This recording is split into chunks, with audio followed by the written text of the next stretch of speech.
Hey guys, welcome to government jobs Gyan YouTube channel. Guys, आज की इस वीडियो में हम बात करेंगे central bank of India specialist officer के recruitment notification online form apply process के बारे में। जी हाँ दोस्तों, सेंट्रल बैंक ऑफ इंडिया ने स्पेशलिस्ट ऑफिसर के 275 खाली पदों को भरने के लिए नोटिफिकेशन रिलीज कर रखा है। यहाँ पर लास्ट डेट की अपडेट है इस भर्ती की, केवल एक दिन शेष रह गया है। आप जल्द से जल्द अपने फॉर्म अप्लाई कर ले। अंतिम समय में कैसे यहाँ पर आपको अपना फॉर्म अप्लाई करना है जिससे आपका फॉर्म रिजेक्ट न हो, इसकी पूरी जानकारी आपको दी जाएगी। और लास्ट डेट का वेट आप बिल्कुल भी न करें, आज ही से आप अपना फॉर्म अप्लाई कर ले। अंतिम समय में कोई भी टेक्निकल प्रॉब्लम आपके सामने आ सकती है। कैसे यहाँ पर आप अपना फॉर्म अप्लाई करोगे, इसकी पूरी जानकारी हम आपको स्टेप बाय स्टेप रजिस्ट्रेशन से लेकर प्रिंट तक इस वीडियो में देंगे। बस आपको इस वीडियो को स्किप किए बिना शुरू से लेकर एंड तक देखना है। उसके बाद वीडियो पसंद आए तो इसे लाइक और शेयर कर दें। चैनल पर नए हो तो इसे सब्सक्राइब कर लें। साथ ही साथ आपको अपना फॉर्म अप्लाई करते हुए जो जो भी प्रॉब्लम फेस हो रही है उन सभी का हल आपको इस वीडियो में मिल जाएगा। कैसे यहाँ पर आपको अपनी क्वालिफिकेशन की डिटेल देनी है, डॉक्यूमेंट आपको कैसे अपलोड करने हैं, फोटो सिग्नेचर आपको कैसे अपलोड करने हैं, लाइव फोटो आपको कैसे कैप्चर करना है, कौन सा डॉक्यूमेंट आपको कितने केबी में और किस फॉर्मेट में अपलोड करना है, सभी जानकारी आपको इस वीडियो में दी जाएगी। बस आपको एंड तक हमारे साथ इस वीडियो में बने रहना है। तो बिना कोई वक्त गंवाए चलिए शुरू करते हैं। आपको इस वीडियो के डिस्क्रिप्शन बॉक्स में हमारी वेबसाइट ind-sarkari-naukri.in के इस पेज का लिंक मिल जाएगा। यहाँ पर आपको इस भर्ती के रिगार्डिंग सभी डिटेल्स प्रोवाइड कर दी गई है। सेंट्रल बैंक ऑफ इंडिया ने स्पेशलिस्ट ऑफिसर के 275 खाली पदों को भरने के लिए नोटिफिकेशन रिलीज कर रखा है। आप 23 मार्च 2026 तक अपने फॉर्म अप्लाई कर सकते हो। लास्ट डेट की अपडेट है, केवल एक दिन शेष रह गया है। आप जल्द से जल्द अपने फॉर्म अप्लाई कर ले। आकर्षक सैलरी पैकेज आपको यहाँ पर इस भर्ती में प्रोवाइड कराया जाएगा। B.Tech, MBA, MCA, CA degree धारक कैंडिडेट एलिजिबल हैं, अप्लाई कर सकते हैं। आयु सीमा यहाँ पर आपकी 30-45 साल मैक्सिमम ईयर रखी गई है। जनरल, ओबीसी, ईडब्ल्यूएस के लिए 850 रुपये फीस है। एससी, एसटी, पीएच कैंडिडेट को 175 रुपये फीस के रूप में जमा कराने होंगे, जो कि आप ऑनलाइन मोड से debit card, credit card, net banking या फिर यूपीआई के माध्यम से जमा करा सकते हो। सिलेक्शन आपका ऑनलाइन एग्जाम और इंटरव्यू के आधार पर होगा। आप ऑल इंडिया से ऑनलाइन मोड में अप्लाई कर सकते हो। उसके लिए आपको इस पेज को नीचे स्क्रॉल डाउन करना है, इंपॉर्टेंट लिंक सेक्शन में आना है, ऑफिशियल नोटिफिकेशन पीडीएफ लिंक पर क्लिक करके इस भर्ती के नोटिफिकेशन को ओपन कर लेना है और इसमें से आपको पूरी डिटेल रीड कर लेनी है। यहाँ पर आपको सभी डिटेल्स प्रोवाइड कर दी गई है, जैसे कि क्या पोस्ट का नाम है, कितनी उसके लिए नंबर ऑफ वैकेंसीज है, किस कैटेगरी के लिए कितनी वैकेंसीज है, कैसे आप अप्लाई कर सकते हो, कब से कब तक आप अप्लाई कर सकते हो, क्या आपका एलिजिबिलिटी क्राइटेरिया होना चाहिए। पूरी जानकारी आपको इस नोटिफिकेशन में दे दी गई है। आप सभी डिटेल्स यहाँ से रीड करें, उसके बाद अपने फॉर्म अप्लाई कर लें। फॉर्म अप्लाई करने के लिए भी आपको हमारी वेबसाइट के इसी पेज पर ही अप्लाई ऑनलाइन का लिंक दिया गया है। जैसे ही आप इस लिंक पर क्लिक करेंगे, आपके सामने सेंट्रल बैंक ऑफ इंडिया का ये पोर्टल ओपन होगा। गाइस, यहाँ पर अगर आपने पहले से रजिस्ट्रेशन कर रखा है तो आपको log in for already registered candidate की स्टेप पर क्लिक करना है। उसके बाद आपके सामने कुछ इस तरह से पॉपअप शो होगा। अब यहाँ पर आपको अपना रजिस्ट्रेशन नंबर एंटर करना है, अपना पासवर्ड आपको एंटर करना है, ये कैप्चा कोड आपको यहाँ पर एंटर करना है और उसके बाद गाइस आपको सबमिट के इस ऑप्शन पर क्लिक करते हुए लॉग इन करके अपना फॉर्म अप्लाई कर लेना है। और अगर आप इस भर्ती के लिए फर्स्ट टाइम अप्लाई करने जा रहे हो तो सबसे पहले यहाँ पर आपको अपना रजिस्ट्रेशन करना होगा। उसके लिए आपको click here for new registration की टैब दी गई है, आप इस पर क्लिक करेंगे, आपके सामने रजिस्ट्रेशन का फॉर्म ओपन हो जाएगा। अब यहाँ पर आपको अपनी बेसिक इन्फॉर्मेशन देते हुए अपना रजिस्ट्रेशन करना है। सबसे पहले यहाँ पर आपको अपना फर्स्ट नेम एंटर करना है, फिर आपको उसे एक बार फिर से एंटर करके कंफर्म कर लेना है। मिडिल नेम, लास्ट नेम है तो वो आप एंटर कर दें, नहीं तो इन कॉलम्स को आप खाली छोड़ सकते हैं। इन नेम्स के अकॉर्डिंग जो आप नेम प्रोवाइड कराएंगे उसके अकॉर्डिंग यहाँ पर आपको आपका फुल नेम शो कर दिया जाएगा। उसके बाद गाइज यहाँ पर आपको अपना मोबाइल नंबर एंटर करना है, उसे एक बार फिर से एंटर करके कंफर्म कर लेना है। कोई अल्टरनेट मोबाइल नंबर है तो वो यहाँ पर आप एंटर कर दें। फिर यहाँ पर आप अपने ईमेल आईडी के शुरू के कैरेक्टर एंटर करें और यहाँ पर इस कॉलम में उसका डोमेन सेलेक्ट करें। जिस डोमेन पर आपकी ईमेल आईडी है उसे एक बार फिर से आप कंप्लीट एंटर करके कंफर्म कर लें। ये कैप्चा कोड आप यहाँ पर एंटर करें और उसके बाद सेव एंड नेक्स्ट के इस ऑप्शन पर क्लिक कर दें। इस तरह से यहाँ पर आपका रजिस्ट्रेशन सक्सेसफुली कंप्लीट हो चुका है। आपको एक रजिस्ट्रेशन नंबर और पासवर्ड यहाँ पर प्रोवाइड कर दिया गया है। ये रजिस्ट्रेशन नंबर और पासवर्ड आपके रजिस्टर्ड मोबाइल नंबर और ईमेल आईडी पर भी सबमिट कर दी गई हैं। आपको इन्हें केयरफुली नोट डाउन करके रख लेना है फ्यूचर यूज के लिए। और गाइज यहाँ पर अब आपको अपना मोबाइल नंबर और ईमेल आईडी वेरीफाई करने हैं। उसके लिए आपको ये कैप्चा कोड पहले यहाँ पर एंटर करना है और फिर सेंड ओटीपी के ऑप्शन पर क्लिक करना है। फिर आपके मोबाइल नंबर और ईमेल आईडी पर ओटीपी आएंगे। वो ओटीपी आपको यहाँ पर एंटर करते हुए अपना मोबाइल नंबर और ईमेल आईडी वेरीफाई कर लेनी है। उसके बाद यहाँ पर आपको अपने फ़ोटो और सिग्नेचर अपलोड करने हैं और लाइव फ़ोटो आपको कैप्चर करना है। आपके फ़ोटो और सिग्नेचर के लिए भी आपको यहाँ पर गाइडलाइन दी गई है। आपको guideline for scanning the photograph and signature के इस ऑप्शन पर क्लिक करना है। उसके बाद आपके सामने ये पीडीएफ ओपन होगी। यहाँ से आप चेकआउट कर सकते हो। जो आपका पासपोर्ट साइज फ़ोटो यहाँ पर अपलोड होगा उसकी डायमेंशन 4.5 सेंटीमीटर इंटू 3.5 सेंटीमीटर होनी चाहिए और यहाँ पर उसका साइज 20 KB से 50 KB के बीच में होना चाहिए। जेपीजी या फिर जेपीजी फॉर्मेट में यहाँ पर आपकी ये फाइल होनी चाहिए। और फिर जब आप अपना लाइव फ़ोटो कैप्चर करेंगे उस समय आपको कुछ चीज़ों का ध्यान रखना है। फ़ोटो कैप्चर करते समय आपको अपने चेहरे पर कोई मास्क नहीं लगाना है, कानों में ईयरफोन्स वगैरह नहीं लगाने हैं, कोई चेहरे पर आपको अपना सनग्लासेस वगैरह नहीं पहनने हैं और जिस स्थान पर आप अपना फ़ोटो कैप्चर करेंगे वहाँ पर प्रॉपर वे में लाइट होनी चाहिए, सिंपल बैकग्राउंड आपका होना चाहिए और सिग्नेचर आपके यहाँ पर 10 KB से 20 KB के बीच में होने चाहिए। 140x60 उनकी डायमेंशन रखी गई है। एक वाइट पेपर पर आपको ब्लैक इंक पेन से अपने सिग्नेचर करने होंगे। जेपीजी या फिर जेपीईजी फॉर्मेट में यहाँ पर आपके सिग्नेचर होने चाहिए। तो यहाँ पर अब आपको सबसे पहले अपना पासपोर्ट साइज फ़ोटो अपलोड करना है। उसके लिए आपको चूज फाइल के इस ऑप्शन पर क्लिक करना है, ब्राउज के, और फाइल को सिलेक्ट कर लेना है और अपना पासपोर्ट साइज फ़ोटो यहाँ पर आपको अपलोड कर देना है। उसके बाद यहाँ पर आपको अपना लाइव फ़ोटो कैप्चर करना है। ये आप दो तरह से कर सकते हैं। आप अपने वेब कैमरा के थ्रू यहाँ पर अपना फ़ोटो कैप्चर कर सकते हैं। आप कैप्चर फ़ोटो के इस ऑप्शन पर क्लिक करेंगे, अपने वेब कैमरा के थ्रू यहाँ पर अपना लाइव फ़ोटो कैप्चर कर लेंगे। या फिर गाइड आप यहाँ पर क्लिक है टू स्कैन के इस ऑप्शन पर क्लिक करें। ये क्यूआर कोड आपको शो होगा। आप इसे अपने मोबाइल के क्यूआर कोड रीडर के किसी भी ऐप से स्कैन करें। आपके मोबाइल पर एक लिंक जाएगा, उस पर क्लिक करते हुए आप अपने मोबाइल फ़ोन के थ्रू भी यहाँ पर अपना लाइव फ़ोटो कैप्चर कर सकते हैं। फिर आपको इस चेकबॉक्स को ओके करना है। उसके बाद यहाँ पर आपको अपने सिग्नेचर अपलोड करने हैं। सिग्नेचर अपलोड करने के लिए भी आपको ब्राउज के इस ऑप्शन पर क्लिक करना है, फाइल को सेलेक्ट कर लेना है और अपने सिग्नेचर यहाँ पर आपको अपलोड कर देने हैं। उसके बाद आप इस चेकबॉक्स को ओके करें। इस तरह से यहाँ पर अपनी फ़ोटो और सिग्नेचर अपलोड करने के बाद फिर आपको नेक्स्ट के इस ऑप्शन पर क्लिक करना है। फिर आपके सामने कुछ इस तरह से इंटरफेस ओपन होगा। अब यहाँ पर आपको अपनी बेसिक डिटेल्स प्रोवाइड करनी है। सबसे पहले यहाँ पर आपको पोस्ट सेलेक्ट करनी है। यहाँ पर आप स्पेशलिस्ट ऑफिसर की किस डिसिप्लिन के लिए अप्लाई करना चाहते हैं आप अपने अकॉर्डिंग ऑप्शन सेलेक्ट करें, जैसे कि डेटा साइंटिस्ट, जनरल एआई या फिर आईटी ऑफिसर या फिर रिस्क मैनेजर। आप अपने अकॉर्डिंग यहाँ पर ऑप्शन सेलेक्ट करें। आप जिस भी डिसिप्लिन के लिए अप्लाई करना चाहते हैं स्पेशलिस्ट ऑफिसर की, उसके बाद आप स्केल सेलेक्ट करें, उस पोस्ट के किस स्केल के लिए आप अप्लाई करना चाहते हैं। फिर आप अपनी कैटेगरी यहाँ पर सिलेक्ट करेंगे। गाइड यहाँ पर उसके बाद आपसे पूछा गया है कि क्या आप PWBD कैंडिडेट हैं और आपकी डिसेबिलिटी 40% से अबव है। अगर है तो आप यस करेंगे, डिसेबिलिटी का टाइप सेलेक्ट करेंगे और उसकी डिटेल यहाँ पर आप प्रोवाइड करेंगे। और अगर आप डिसेबिलिटी कैंडिडेट नहीं है तो आप सिंपली नो ऑप्शन सेलेक्ट करेंगे। फिर ये आगे की डिटेल्स आपको नहीं देनी होगी।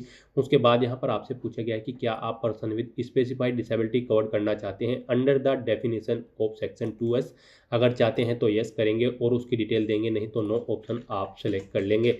फिर यहाँ पर आपसे पूछा गया है कि क्या आप 1984 के दंगा पीड़ितों के फैमिली मेंबर हैं। अगर हैं तो आप यस करेंगे और नहीं है तो आप नो ऑप्शन सेलेक्ट करेंगे। उसके बाद आपसे पूछा गया कि क्या आप एक्स सर्विसमैन या फिर कमीशन्ड ऑफिसर कैंडिडेट हैं। अगर हैं तो आप यस करें और फिर यहाँ पर सर्विस के पीरियड आप मंथ में एंटर करें, नहीं है तो आप नो ऑप्शन सेलेक्ट कर लेंगे। उसके बाद आपसे पूछा गया है कि क्या सेंट्रल बैंक ऑफ इंडिया के एम्प्लॉई हैं आप। अगर हैं तो आप यस करेंगे और फिर अपना PF नंबर यहाँ पर एंटर करेंगे, नहीं है तो नो ऑप्शन आप सेलेक्ट कर लेंगे।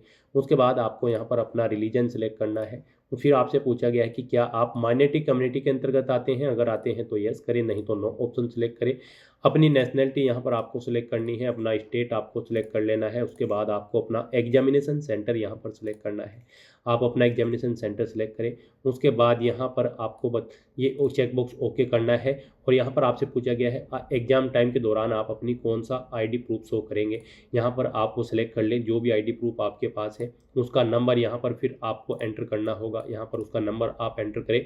फिर यहाँ पर आपसे पूछा गया है कि क्या आपकी लिंक्ड IN पर ID है। अगर है तो उसका URL यहाँ पर आप डालेंगे। गिटहब पर भी आपकी ID है तो उसका URL भी आप यहाँ पर एंटर कर देंगे, नहीं है तो इन कॉलम्स को आप खाली छोड़ दें। उसके बाद यहाँ पर आपको अपनी पर्सनल डिटेल देनी है। यहाँ पर आपको अपनी डेट ऑफ बर्थ सेलेक्ट करनी है। उसके बाद आपको अपना जेंडर सेलेक्ट करना है, मेल फीमेल या फिर अदर।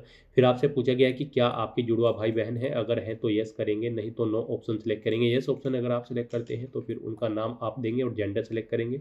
नो ऑप्शन करते हैं तो फिर आपके सामने ये ऑप्शन डिसेबल कर दिए जाएंगे। उसके बाद आपको अपना मैरिटल स्टेटस सेलेक्ट करना है, आप मैरिड हो या फिर अनमैरिड या फिर विडो।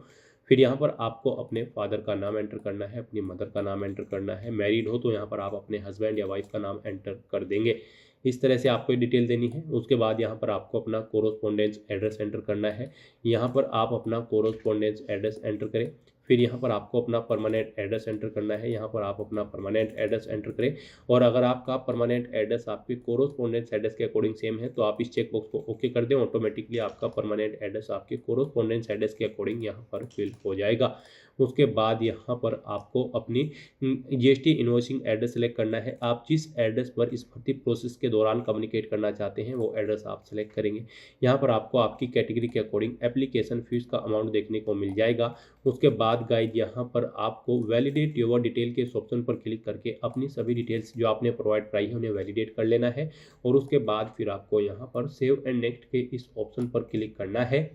नेक्स्ट यहाँ पर आपको अपनी एजुकेशनल क्वालिफिकेशन और एक्सपीरियंस की डिटेल प्रोवाइड करनी है। गाइड यहाँ पर हम आपको central bank specialist officer IT officer की पोस्ट के लिए अप्लाई करके दिखा रहे हैं। यहाँ पर इस पोस्ट पर अप्लाई करने के लिए आपके पास बीटेक की डिग्री होनी चाहिए, कंप्यूटर साइंस में या फिर कंप्यूटर एप्लीकेशन में या फिर इंफॉर्मेशन टेक्नोलॉजी में या फिर इलेक्ट्रॉनिक्स में या फिर इलेक्ट्रॉनिक्स एंड टेलीकम्युनिकेशन में या फिर इलेक्ट्रॉनिक्स एंड कम्युनिकेशन में या फिर आपके पास एमसीए पास आउट होना जरूरी है। यहाँ पर साथ ही साथ आपको 4 साल का एक्सपीरियंस होना चाहिए अगर आप स्केल सेकंड के लिए अप्लाई कर रहे हैं।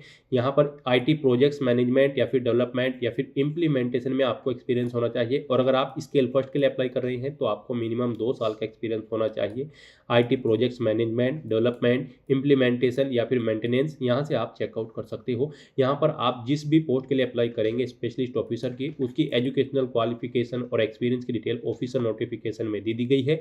यहाँ से आप चेकआउट करें और उसके अकॉर्डिंग आप अपनी क्वालिफिकेशन की डिटेल प्रोवाइड कर दें। तो यहाँ पर स्पेशलिस्ट ऑफिसर आईटी ऑफिसर की पोस्ट पर अप्लाई करने के लिए सबसे पहले आपको अपनी यहाँ पर ग्रेजुएशन की डिटेल देनी होगी। यहाँ पर आपको बताना है आपने अपनी बीटेक डिग्री किस में की है, कंप्यूटर साइंस में या फिर एप्लीकेशन में या फिर जिस भी स्ट्रीम में आपने की है वो यहाँ पर आप सिलेक्ट करेंगे। यहाँ पर यूनिवर्सिटी का नाम देंगे जिस यूनिवर्सिटी से आपने अपनी ये क्वालिफिकेशन पास आउट की है। कोर्स का ड्यूरेशन क्या था आपका, फुल टाइम होना चाहिए। यहाँ पर आपकी डिग्री फुल टाइम रेगुलर होनी चाहिए। पासिंग डेट आपको सेलेक्ट करनी है, कब आपने ये डिग्री पास आउट की है, कितने परसेंटेज मार्क्स आपने इसमें ऑब्टेन किए हैं वो आपको एंटर करने हैं। फिर आपको बताना है आपकी फर्स्ट क्लास है, सेकंड है या फिर आप पास आउट है, आप अपने अकॉर्डिंग ऑप्शन सेलेक्ट कर लेंगे। इस तरह से यहाँ पर आपको अपनी क्वालिफिकेशन की डिटेल देनी है। ग्रेजुएशन के बाद अगर आपने पोस्ट ग्रेजुएशन या फिर कोई अन्य डिग्री या फिर डिप्लोमा या सर्टिफिकेट कर रखा है तो उसकी डिटेल भी आप सेम यहाँ पर ऐसे ही प्रोवाइड करा सकते हैं। उसके बाद यहाँ पर आपसे पूछा गया है कि क्या आपको मिनिमम 2 साल का एक्सपीरियंस है यहाँ पर आईटी प्रोजेक्ट्स मैनेजमेंट या फिर डेवलपमेंट या फिर इम्प्लीमेंटेशन में।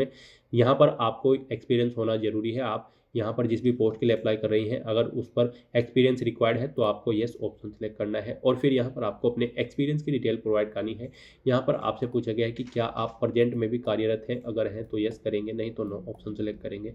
फिर यहाँ पर आपको अपना नाम देना है, अपनी डेजिग्नेशन देनी है जिस पोस्ट पर आप कार्यरत थे। उसके बाद यहाँ पर आपको डेट सिलेक्ट करनी है, किस डेट से किस डेट तक आप कार्यरत थे या फिर कार्यरत हैं।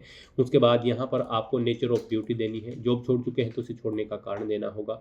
इन डेट्स के अकॉर्डिंग यहाँ पर आपका एक्सपीरियंस कैलकुलेट करके आपको शो कर दिया जाएगा। यहाँ पर मंथ्स में आपको आपका एक्सपीरियंस शो कर दिया जाएगा। इस तरह से यहाँ पर आपको अपने एक्सपीरियंस की डिटेल देनी है। एक से ज़्यादा जगह वर्किंग एक्सपीरियंस है तो फिर यहाँ पर आप ऐड मोर के ऑप्शन पर क्लिक करेंगे। सेम ऐसी ही एक और रो यहाँ पर ऐड हो जाएगी और उसमें आप अपने एक्सपीरियंस की डिटेल प्रोवाइड कर देंगे। इस तरह से यहाँ पर आपको अपने एक्सपीरियंस की डिटेल देनी है। और अगर किसी पोस्ट के लिए एक्सपीरियंस रिक्वायर्ड नहीं है तो फिर आप इस सेक्शन को खाली छोड़ देंगे। मोस्टली यहाँ पर सभी पोस्ट के लिए एक्सपीरियंस रिक्वायर्ड है, आपको अपने एक्सपीरियंस की डिटेल देनी होगी।